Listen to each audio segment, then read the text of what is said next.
I've been setting reading goals for at least a decade, starting back when I was in undergrad. That all ends now. In 2026, I'm not setting a reading goal.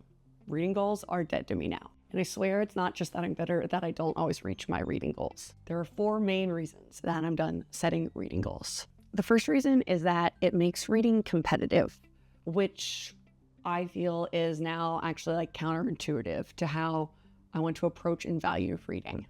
You gain nothing from comparing the number of books you've read to your friends, family, and that random person in English class from 15 years ago that you've never talked to since.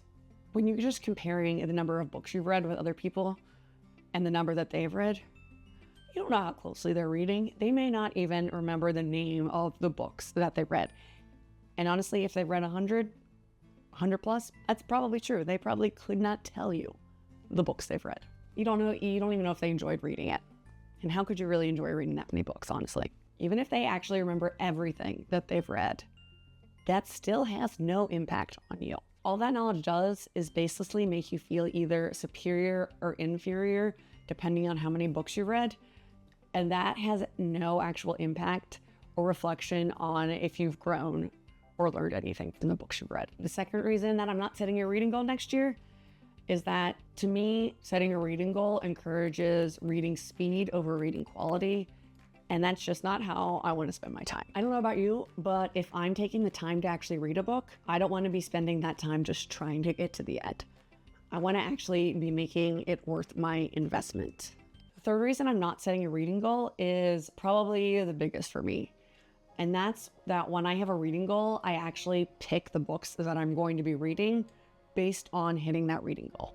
If I'm trying to read and publicly declare that I'm trying to read X number of books in a year, I'm going to pick shorter, quicker books than more complex, in-depth books that I actually have to work to read. With a quantity reading goal, the Count of Monte Cristo counts for the same amount as a novella or young adult novel. Are either of those books comparable? Absolutely not. Does the Goodreads reading challenge care? Also, no. Next year, I want to read Les Mis and a novel written in Greek. Those will both be personally extremely rewarding. They're also both going to take an extremely long time to read. But to a reading challenge, when you're just checking out boxes, those both still count for the same. Final reason I'm not setting a reading goal next year, it just makes reading really stressful. Life's short. Once you're done with school, you should be able to read what you want, when you want, and how you want. Not to sound like my therapist, but setting a number of books that you should read totally changes that dynamic. When you start to fall behind on that list, it gets so much easier to just start skimming parts of books and then full books, all in an attempt to hit an arbitrary goal that you set. Cut the expectations, cut the stress, and cut the goal. So if you don't set a reading goal, what's a good way to organize how you approach books and how you approach reading? Next year, I'm just going to focus on really intentionally picking the books that I read.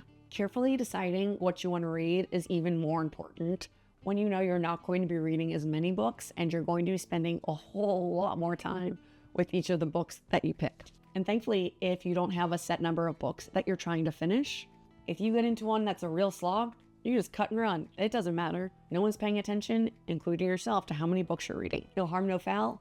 Move on to one that you're actually going to enjoy and get something from. Because the other thing that I'm going to be focusing on, enjoying the books that I'm reading and really trying to gain something from them, whether it's like insight or personal growth, and just really focusing in on that. Every book you read presents the opportunity to see the world or something in the world in a new way. And I don't always have that opportunity. I started implementing some of this perspective shift in the last book that I read. And I talk about 2 of the things I learned and 2 tips that you can actually implement in this video here.